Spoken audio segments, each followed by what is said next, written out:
CS Ramakrishna sir ఇట్లా కలెక్టర్లను Hydraa ఆఫీసర్లను GHMC ఆఫీసర్లను అందరినీ పిలుచుకొని మీటింగ్ పెట్టి పట్నంలో ఈ తేప కైట్ ఫెస్టివల్ పెద్ద ఎత్తున చేయాలి.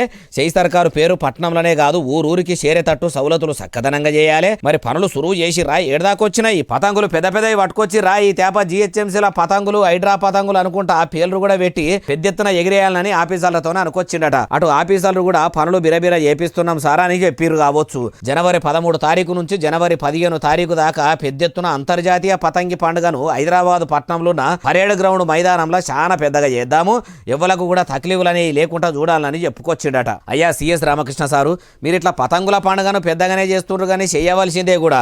ఉదికు హైదరాబాద్ పట్టణంలో వీధి కుక్కలతోని కామన్ పబ్లిక్ చాలా కష్టాలు పడుతుర్రు. మీరు కైట్ ఫెస్టివల్స్ కు ఖర్చు పెట్టిన పైకంలా ముత్యమంతానన్న కుక్కలను పట్టుకునేందుకు ఖర్చు పెడితే వీధి కుక్కల బాధలన్నా పోయేటి కదా. రాజుల పైసా రాళ్ల పాలన్నట్టు ప్రజలు పన్నుల రూపంలో గడిన పైకము గాలిలో ఎగిరే పతంగుల పాలు అన్నట్టే ఉన్నది కదా అంటుర్రు ఈ ముచ్చటిన్నోళ్ళు.